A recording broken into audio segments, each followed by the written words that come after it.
Engkau hadir di sini Tuhan. Engkau hadir untuk mengingatkan, menanamkan dan mengajari kami dan bersekutu dengan kami bahwa Engkau Allah yang hidup. Engkau nyata, walaupun Engkau ada dalam roh, tapi Engkau bersekutu dengan kami. Oleh karenanya kami ingin mendengarkan firman-Mu, perkataan-Mu yang memberikan kemenangan, sukacita dan kemerdekaan di dalam hidup kami. Demikianlah kami boleh berjalan sebagai orang percaya. Berfirmanlah Tuhan, berfirmanlah ya Roh Kudus. Kami mendengarkan dan siap untuk diubahkan. Di dalam nama Tuhan Yesus kami berdoa. Amin. Baik, shalom saudaraku. Kita akan membaca firman Tuhan dari Efesus pasal yang ketiga.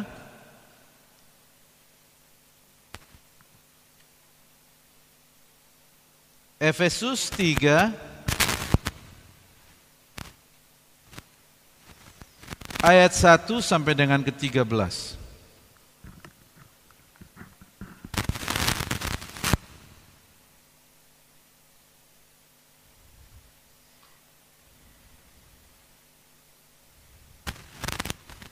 Ini bagian dari warta jemaat yang minggu lalu. Tapi pada hari ini Roh Tuhan ingin ini dijabarkan supaya ada pemahaman yang benar dan mendalam. Apa ini? Oke.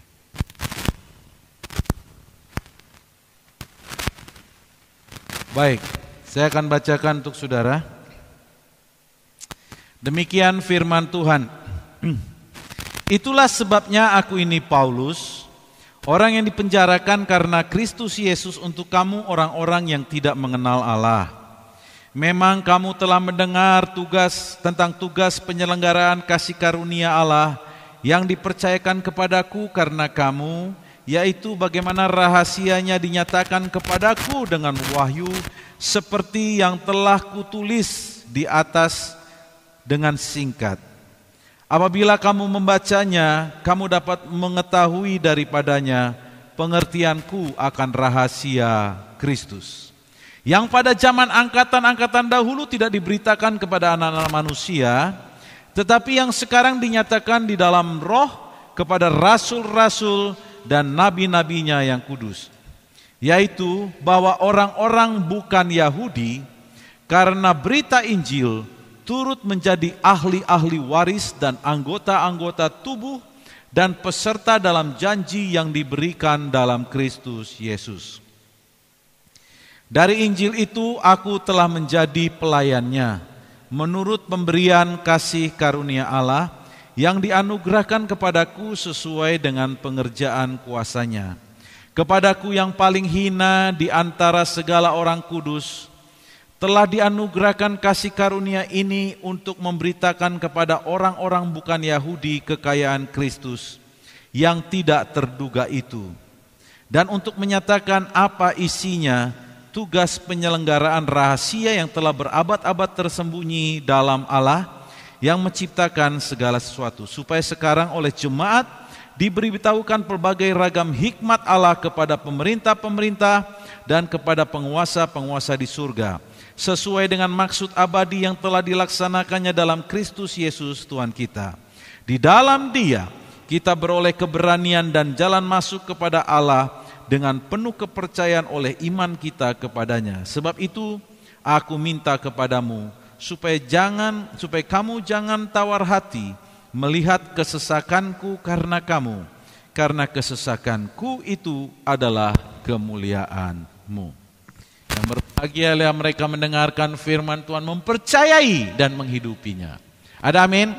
Saudara, pada kesempatan ini kita akan memahami dan karena izin Tuhan kita akan melihat pekerjaan Roh Kudus bagi rasul-rasul dan hamba-hambanya. Ini yang dikatakan di dalam Ayat kelima. Yang pada zaman angkatan-angkatan dahulu tidak diberitakan kepada anak-anak manusia, tetapi yang sekarang dinyatakan di dalam roh kepada rasul-rasul dan nabi-nabinya yang baik. Saudara yang kekasih, dikatakan begini, kepada rasul-rasulnya, ayat ke-8, kepadaku yang paling hina di antara segala orang kudus telah dianugerahkan kasih karunia ini untuk memberitakan kepada orang-orang bukan Yahudi kekayaan Kristus yang tidak terduga. Kalau bahasa Inggris dikatakan unsearchable, yang gak bisa diselidiki. Kekayaan itu begitu dalam, yang tidak terduga. Bukan tidak ternilai, kalau tidak ternilai mungkin bingung. Tidak terduga, tiba-tiba ada gini, ada begini, begini. Rupanya saudaraku, bagi orang percaya, Tuhan tuh menyediakan waktu dia datang ke muka bumi ini, kedatangan dia sesungguhnya menyediakan kekayaan yang tidak terduga bagi orang percaya. Saudara, saya mau kasih tahu, tetapi seringkali sampai pada masa ini, arti dari kedatangan dan karya Kristus adalah hal yang biasa. Pokoknya saya udah selamat. Kalau ditanya udah terima Yesus, udah, saya sudah selamat. That's it. Enggak ngerubahin banyak, tidak mempengaruhi banyak gaya hidup, kesungguhannya, segalanya enggak banyak dirubahkan. There must be something wrong, ada yang salah. Paulus ini luar biasa. Kalau dia benar-benar dia tahu rahasia ini, sampai dia bilang, aduh susah aku ngomongnya katanya. Dan dia bandingkan dengan orang Yahudi. Nah, orang Yahudi pada masa itu hidup dalam hukum Taurat. Dan dia punya kasta tersendiri. Seperti golongan ningrat gitu kan. Kalau kamu yang bukan orang Yahudi, kamu gak ningrat. Kalau di kerajaan Jawa kayak begitu kan. Kalau gak ningrat ya di bawah-bawah gitu kan. Gak akan pernah naik ke atas. Gak akan pernah dapat warisan. Yang dapat warisan hanya golongan ningrat kan gitu. Kamu gak ada, kamu hanya pekerja dan begini. Dulu seperti begitu kastanya terjadi. Sehingga orang-orang yang masuk surga yang begini itu orang-orang yang lulus dari hukum Taurat dan sebagainya. Dan Paulus tahu untuk lulus hukum Taurat itu tidak gampang, sangat-sangat susah. Dan disitulah hatinya menjerit. Gimana? Kalau orang harus hidup dengan segala persyaratan ini baru bisa bertemu dengan Tuhan. Itu susah sekali. Saudaraku, mungkin pada zaman sekarang itu gak jadi persoalan. Orang udah punya persoalannya sendiri. Hanya cukup sehat, cukup bisa makan aja udah cukup. Kenapa harus begitu? Kalau masa pandemik ini apa? Pokoknya asal jangan batuk, jangan begini, udah cukup gini. Saudaraku, Tuhan panggil bukan supaya jangan sakit. Tuhan panggil manusia kembali kepada Dia untuk tujuan Dia. Dipanggil untuk maksud tujuan Dia. Kalau energi kita habis untuk memikirkan kekhawatiran, energi habis untuk memikirkan aku ini gimana, gimana orang. Sekarang ada yang namanya OTG, orang tanpa apa? Gejala begini. Saudaraku, untuk yang itu jawabannya, ada yang nanya gitu, jawabannya begini, saya kasih tahu. We can do nothing. Nggak ada yang bisa kita lakukan. Kenapa? Karena kita nggak tahu orangnya di mana. Ya toh? Bisa di pasar nggak? Bisa di parkiran nggak? Bisa tukang parkir? Bersentuhan kau dengan tukang parkir? Nggak sadar ngasih duit? Pegang-pegangan sama tukang parkir? Atau di mana? Nggak tahu.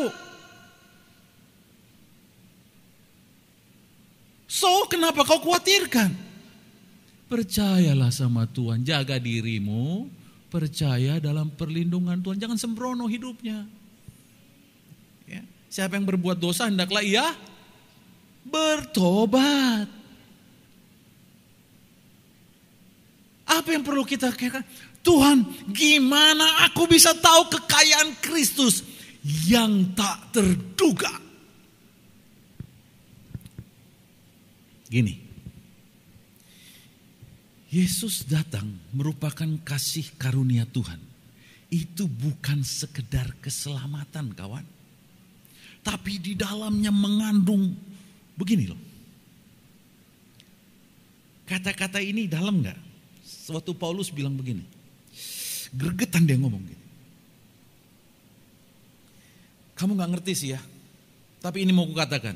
Kita mundur. Di dalam Efesus pasal 1 ayat 17. Ini mau kukatakan. Paulus ini menyimpan rahasia yang begitu besar. Dan dia mau nyampaikannya. Saudaraku, baik jemaat saya dan siapa perlu pertolongan Roh Kudus. Efesus 1 ayat 17, 18 dan 19. Sampai dia bilang begini, kalau kau mau ngerti gini-gini. Dan meminta kepada Allah Tuhan kita Yesus Kristus, yaitu Bapa yang mulia itu, supaya apa? Ia memberikan kepadamu roh hikmat dan wahyu untuk mengenal Dia dengan. Enggak bisa kau dengan pikiranmu mengenal Dia biasa-biasa saja. Perlu apa? Roh Kudus. Itu roh hikmat dan wahyu untuk mengenal Dia dengan benar. Apa pengenalan akan Dia? Ayat 18 luar biasa. Ayat 18. Next. Supaya Ia menjadikan mata hatimu terang, agar kamu mengerti pengharapan apakah yang terkandung dalam panggilannya. Ini dia. Yaitu betapa kayanya kemuliaan bagian yang ditentukannya bagi siapa? Siapa itu? Siapa itu? Kok gak ada yang berani ngomong bagi saya? Bagi saya, kalau saya ngomong bagi saya. Ingat. Ya. Betapa kayanya kemuliaan. Ya, bagian yang ditentukan bagiku oleh Dia. Dan untuk mengetahui itu, engkau memerlukan Roh Kudus. Engkau memerlukan roh hikmat. Banyak orang baca ini. Beribu kali dibaca ini cuman gitu aja. Tapi ketika engkau mengalami roh hikmat dan wahyu itu, kau kata, aduh, yang disediakan bagiku itu luar biasa. Gak bisa biasa-biasa saja. Baik, sebentar. Waktu pendahuluan saya kan bikin cuplikan tadi ya. Cuplikannya begini. Kenapa kehadiran anak Tuhan dan orang ini biasa-biasa aja? Nggak memberi dampak bagi dunia ini. Kenapa? Saudaraku, pagi-pagi Roh Kudus bangunkan saya dan katakan, ambil kertas. Ini saya diajarin duluan. Gray and silver. Inilah kira-kira ya. Ya gray silver yang mana saudara pilih aja lah. Ini gray, ini silver. Ya. Silver lah, silver, gray. Ya. Ini dua ini beda, tapi tipis gak? Bedanya tipis.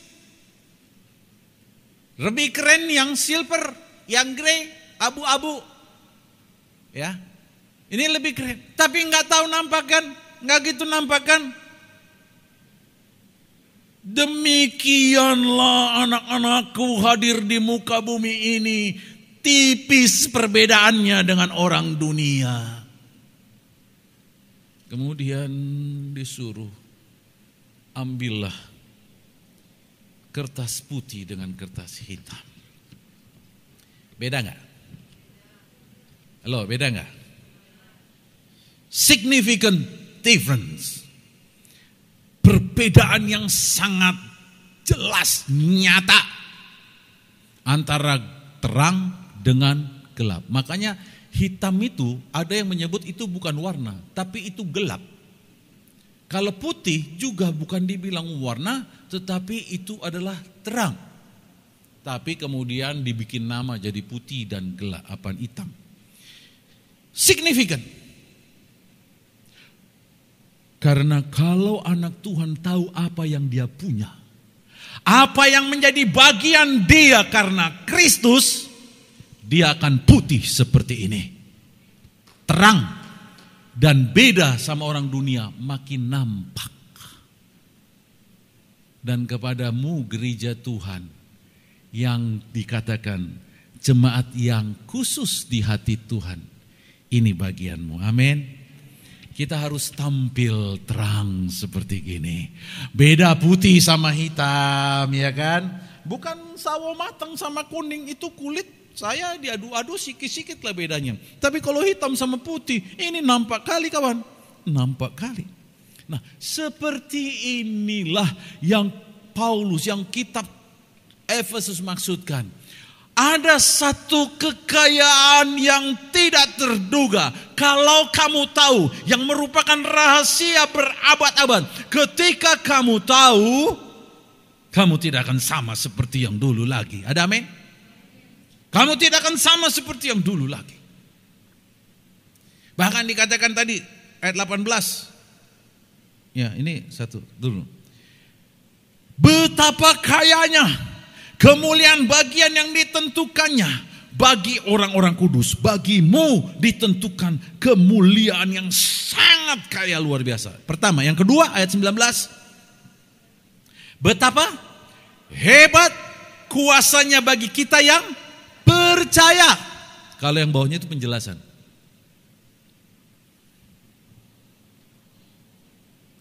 Tadi ada lagu, aku percaya walaupun bumi bergoncang, ya. Apa tuh tadi? Ya gitu ya. Hah?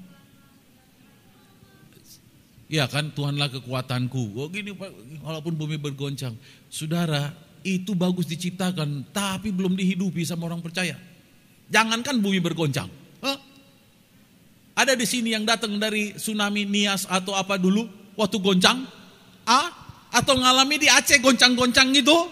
Di sini nggak pernah.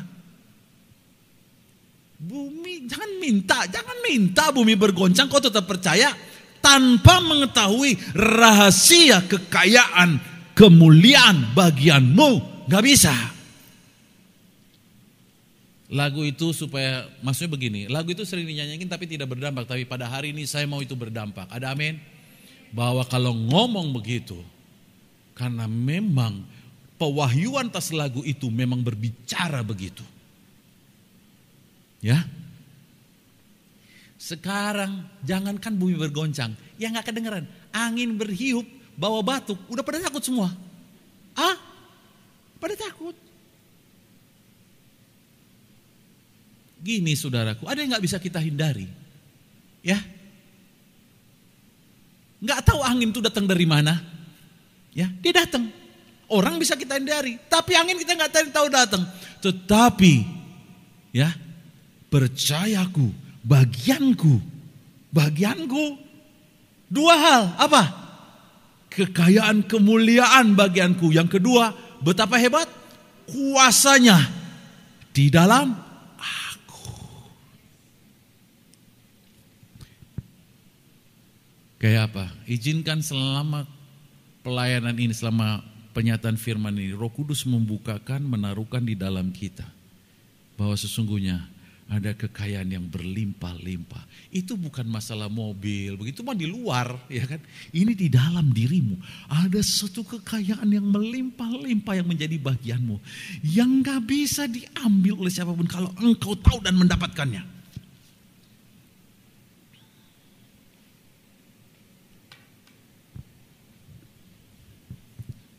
Kebenarannya seperti gini. Efesus 2 ayat 7. Kalau ayat 89 ayat yang biasa ya, coba ayat 89 dulu. Ini ayat hafalan suka dipegang. Kalau semakin hari ini Roh Kudus membukakan yang paling yang menonjol sebenarnya ayat 7, tapi enggak apa-apa, ayat 8 dulu. Ya, ini ayat hafalan bukan?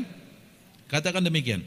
Sebab karena kasih karunia kamu diselamatkan oleh iman. Itu bukan hasil usahamu tetapi pemberian Allah. Ayat 9. Itu bukan hasil pekerjaanmu. Jangan ada orang yang memegahkan. Semua tahu? Semua tahu karena anugerah? Betul? Betul? Yakin? Dari anugerah itu kau bisa sadari Tuhan itu baik. Halo baik. Ya kan? Kau kadang ada orang kesalahan kecil kau ingat-ingat terus kan? Kesalahanmu yang besar Tuhan gak ingat. Baik mana? Tuhan baik sekali kan? Ya toh? Sekarang gini. Karena kenyataan kehidupanmu pasti ada kesalahan. Itu sudah memastikan kamu tidak bisa masuk surga. Tetapi karena kasih karunia, kamu diselamatkan. Karena engkau menerima dan mau percaya pada Kristus. Nah, karena kasih karunia, engkau diselamatkan. Dan engkau terima, engkau selamat. Puji Tuhan, engkau bersorak-sorai. Tetapi, dan apa artinya itu? Artinya begini. Betapa aku menerima anugerah yang besar. Aku yang picik ini, mana yang picik? Yang bedanya antara abu-abu dengan silver. Nggak ada perbedaan. Begitu sempit pikiranku. Aku dibukakan. Aku diterima. Diampuni kesalahanku. Seperti terang dengan gelap. Saudara. Besar sekali. Bukan di situ. Tapi ayat 7. Balik kita ayat 7.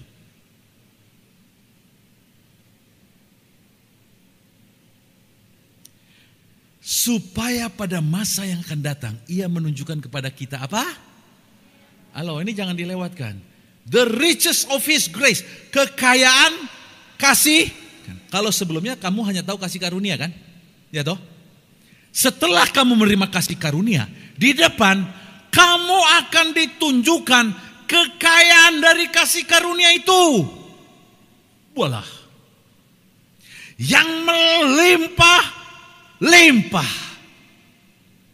Makanya kalau hanya berhenti seperti sampai pada aku dapat kasih karunia diselamatkan terima kasih. Hei, jangan berhenti.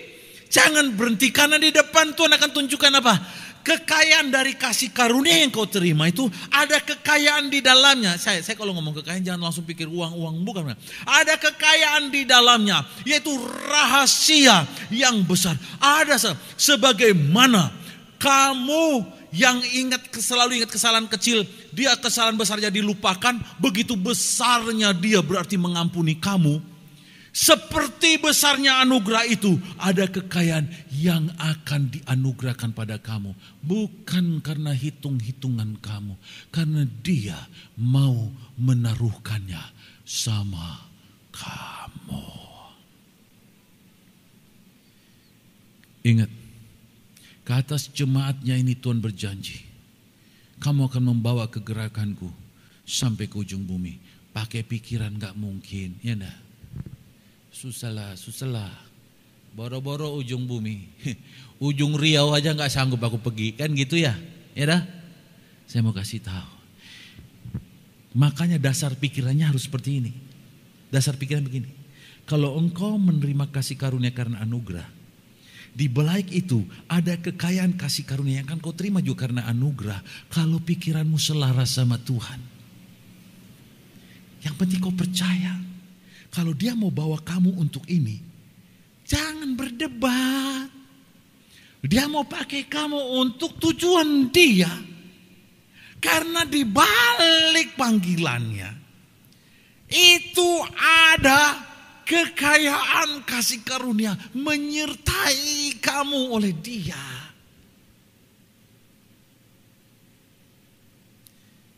Kenapa banyak orang tidak mendapatkan itu? Karena itu tadi. Pertama kan dari atas sudah dibilang. Tanpa roh hikmat dan wahyu tidak bisa ngerti ya. Ya toh, yang pertama. Ya kan?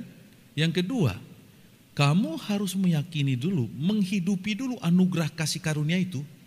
Supaya pikiranmu dipenuhi bahwa betapa baiknya Tuhan. Aku yang kayak gini, aku yang sombong, aku yang gak begitu ini, yang kurang ajar kadang-kadang yang begini. Kok diampuni Tuhan, kok disayang Tuhan ya. Dan di balik itu dia katakan, tersedia bagiku kasih karunia yang berlimpah-limpah lagi.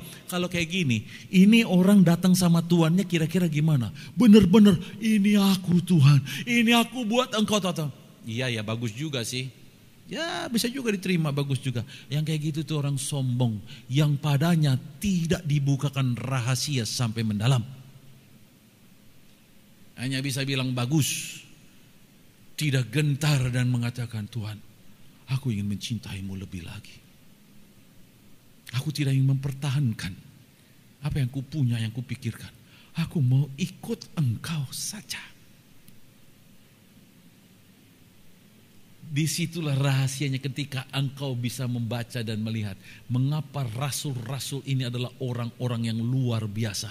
Karena mereka mendapati itu. Dia bilang lagi, saya mau kita selesai ini benar-benar puas, saudaraku. Di dalam Efesus pasal 3, doa Paulus dikatakan gini, ayat 16. Enggak selesai dia berbicara gitu.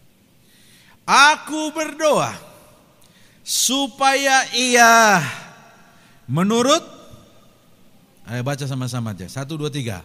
Aku berdoa supaya ia menurut kekayaan kemuliaannya menguatkan dan meneguhkan kamu oleh Roh Kudus di dalam batinmu. Ayat 18. Aku berdoa supaya kamu bersama-sama dengan segala orang kudus dapat memahami. Memahami apa?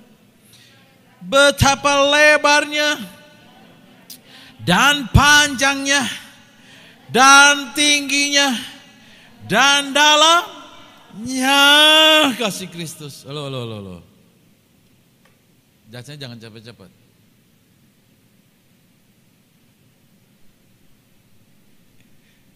Kitab Efesus ini mengandung rahasia kekayaan Tuhan yang gak ada bandingannya, saudaraku. Dalam segala segi. Bahkan kalau dalam anugerah tadi, tersedia bagimu anugerah yang berlimpah-limpah. Ingat. Dan anugerah itu tertahan karena pikiran kita. Kita minta Roh Kudus memberi hikmat dan wahyu untuk supaya pikiran kita selaras dengan Dia. Yang kedua, dikatakan bahkan sampai kasihnya. Kasihnya kayak apa? Orang gampang kan ngomong, Tuhan sayang, Tuhan mengasihimu. Kasih Tuhan besar. Halo, kasih Tuhan besar. Jawabannya apa? Amin. Ya, amin. Paulus bilang, aku berdoa juga bukan cuma kau tahu kasih Tuhan besar. Aku berdoa supaya apa? 1, engkau dapat mengenal betapa panjang, betapa lebarnya, betapa tinggi dan dalamnya. Ya. Panjang, lebar, tinggi, dalam. Wah, radiusnya besar kali. Radius pikiranmu segede apa? Cuman segini. Sejauh mata memandang, sejauh pikiran bisa beri. Tetapi kasihnya itu dalam, tinggi, dalam, panjang, lebar.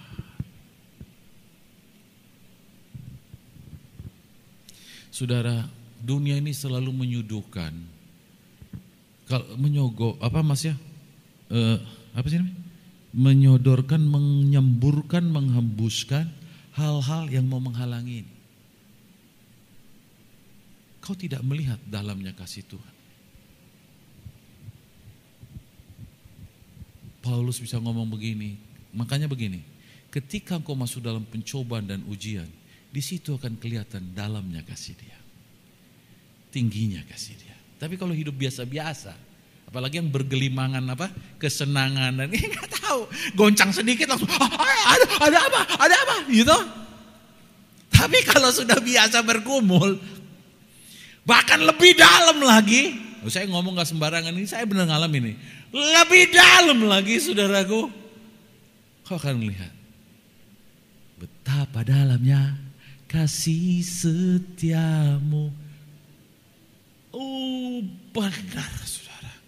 Kita udah pikir kayaknya Tuhan tinggalkan aku nih, kayaknya Tuhan dipegang lagi. Tapi ketika lagi biasa-biasa bisa sadar nggak? Enggak sadar kan? Enggak sadar. Makanya daripada hidup biasa-biasa, take a challenge, ambil tantangan. Apa yang firman katakan, lakukan. Di situ aku akan menemui tantangan. Dan di balik tantangan, aku akan melihat kasih-Nya yang tinggi, dalam, panjang, dan lebarnya. Ada amin? Amin. Kau boleh ngeker ngeliat saya, tapi saya mau kasih tahu, that is real. Itu nyata. Itu nyata. Kalau kau lihat hidup pejuang-pejuang iman, nggak ada yang nggak dapat tantangan, kawan. Nggak ada. Nggak ada. Nah, oleh karenanya saudaraku, saya yakin kalau jemaat ini khusus di hati Tuhan, ada rencana Tuhan besar. Jangan lupa ada tantangan besar. Amin. Halo, amin. Yeay, ada tantangan besar.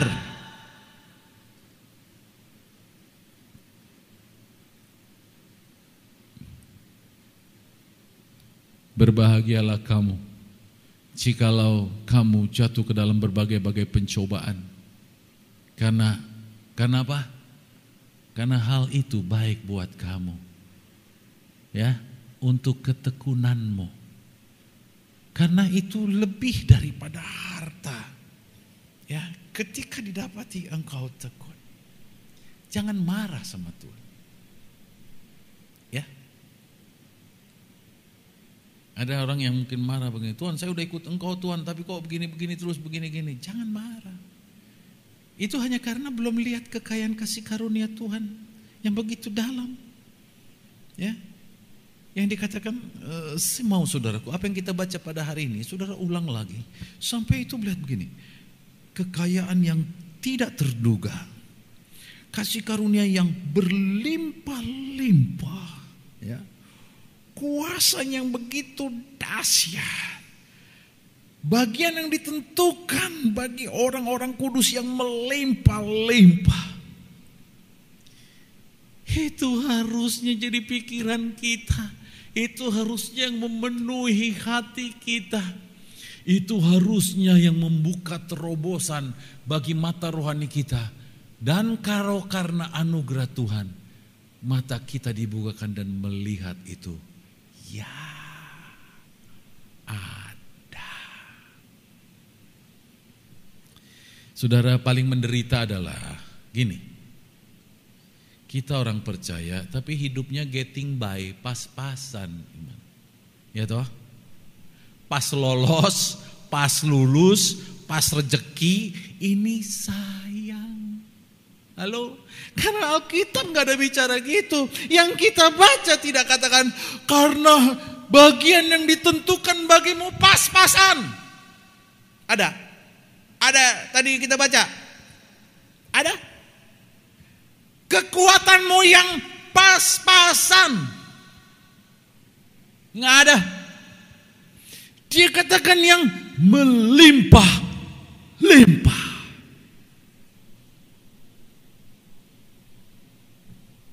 Saudara, karena itu yang akan mematahkan hukum di sini. Hukum yang mengikat pikiran. Selubung, yaitu pola pikir. Contoh termasuk ini. Penyakit keturunan. Secara rumus, ya itu bawa ya, dibawa toh, ya toh. Ya, memang itu dibawa. Lu tahu, secara biologis, secara genetik dia dibawa. Tapi bagi Tuhan dikatakan gini, wong kamu aja yang sama orang Yahudi, dia nikmat kamu enggak, dia ningrat kamu enggak. Tuhan buat jadi apa? Dua belah pihak menjadi sama-sama karena Kristus. Karena Kristus dua belah pihak ini dipersatukan. Jadi kamu sendiri diangkat ke sana dan kamu tergantung pola pikirmu, tergantung apa yang kau percaya. Kalau engkau percaya itu mengikutimu, maka itu Timo, kalau kau percaya according to his riches, sesuai dengan kekayaan dia yang menjadi bagianku, maka aku dibebaskan. Ada amin? Aku dibebaskan dan engkau akan dibebaskan. Tapi Pak, ada orang percaya tetap juga begini. Berarti minta maaf, kamu gak percaya. Untuk hal itu, bukan gak percaya masuk surga. Untuk hal itu, engkau gak percaya. Beda ya, keselamatan kau terima. Tetapi anugerah yang lanjutan tadi dari ayat 7 ini ya, supaya pada masa yang akan datang ia akan menunjukkan kepadamu kekayaan kasih karunia melimpah-limpah itu.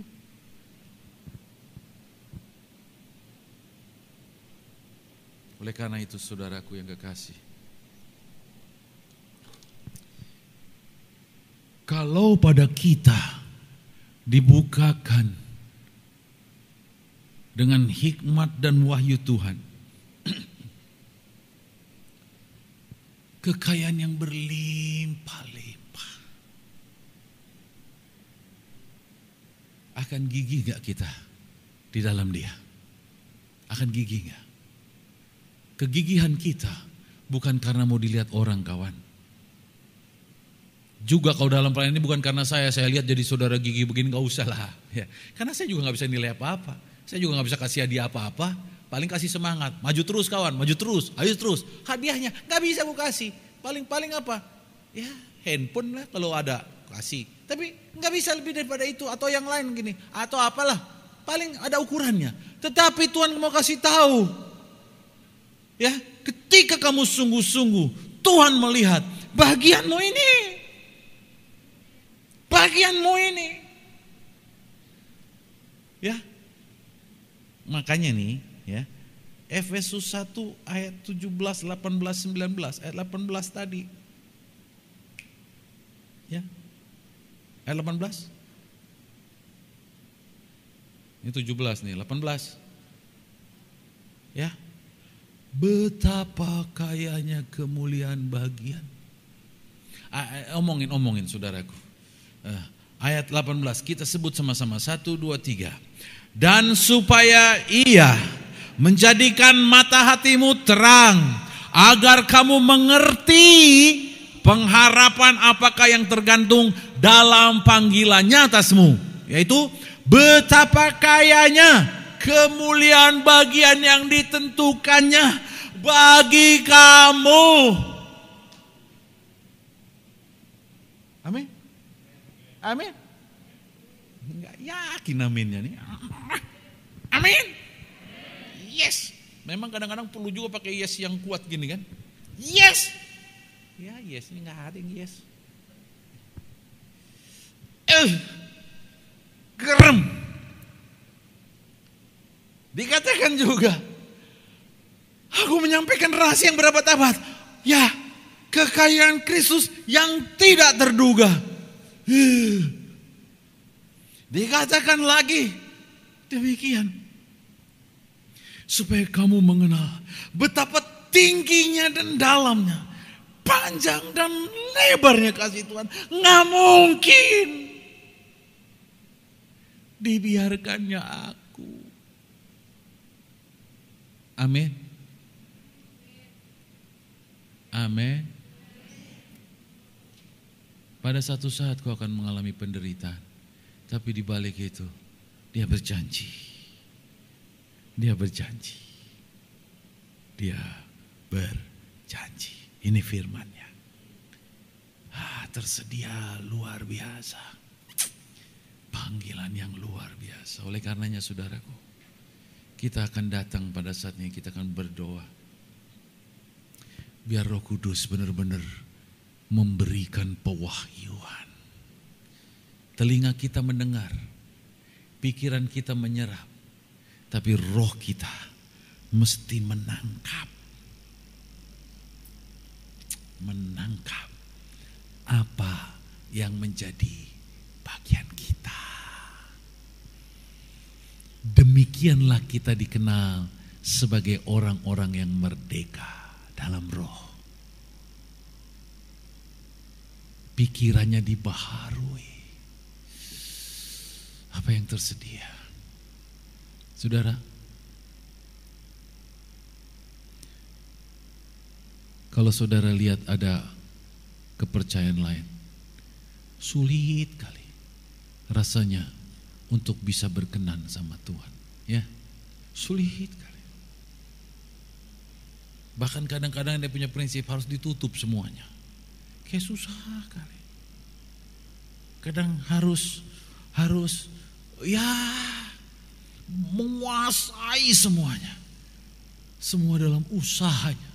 Tapi saudaraku, Kristus datang menanggung itu semua bagi dirinya, supaya kamu yang percaya menerima anugerah dilewatkannya. Gak makin sungguh-sungguh kamu? Gak pengen lebih tahu lagi, kok aku yang kayak gini dilewatkan ya Tuhan, apalagi yang tersedia bagiku? Kok gak gitu ya? Kenapa yang sudah dilewatkan asik, udah lewat, terima kasih lewat. Sekarang ya disitulah yang dikatakan, janganlah kamu menggunakan kemerdekaan yang kamu terima untuk kembali berbuat dosa lagi.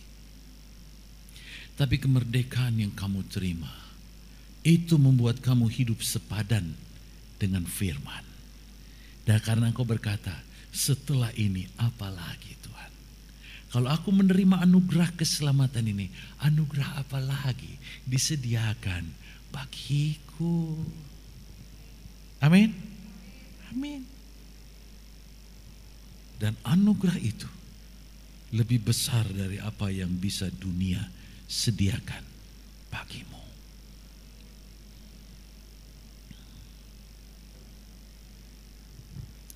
Kita datang yuk sama Tuhan. Kita benar-benar meminta, Tuhan, kau katakan ada kekayaan yang tidak terduga.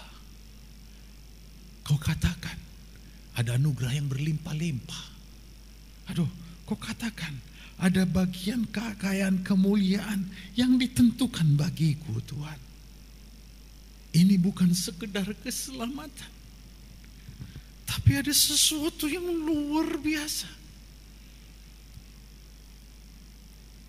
Pada masa seperti ini dia bukakan, pada masa pandemik ini, supaya warning signalnya sampai. Karena kalau enggak orang tetap pesta pora terus kan. Tetap pesta pora, ini lawannya pesta pora ini, ya, untuk mendapatkan ini lawannya pesta pora. Tapi kegentaran, ini jalan terbuka bagi ini untuk dinyatakan. Makanya kenapa pada masa-masa seperti ini dia membuka rahasia demi rahasia, karena lawannya adalah mabuk-mabuk dan pesta pora.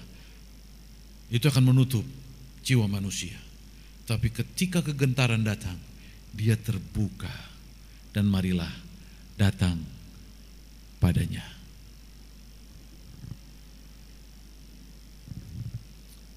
Mari kita datang kepada Tuhan, ambil waktu untuk merenungkan dan menerima, dan biarlah Roh Kudus membukakan pewahyuan.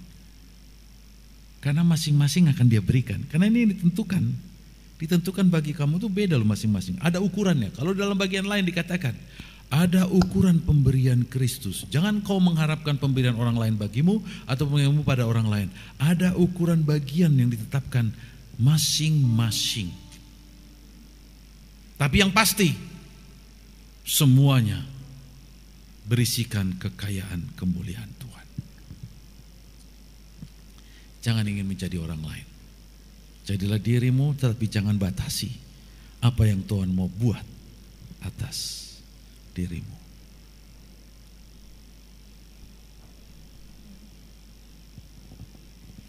Dan ketika dia mau melakukan itu, ingat, tidak selalu ditentukan dengan kemampuanmu, latar belakangmu, apa yang kau punya.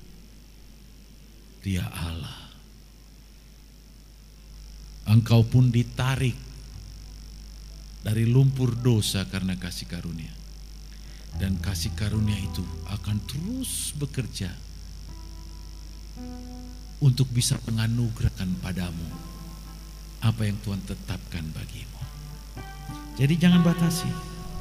Jangan batasi seakan-akan Tuhan hanya mampu membuat engkau menjadi orang demikian. Seakan-akan Tuhan hanya mampu membuat engkau sebagai gini saja. Karena seberapa besar pun dosamu, diampuni semua. Masakan dia nggak bisa memperlengkapi kamu lebih daripada? Mari kita angkat satu pujian dan semua merenungkannya, benar-benar datang kepada Tuhan dan izinkan Roh Kudus menjamahmu.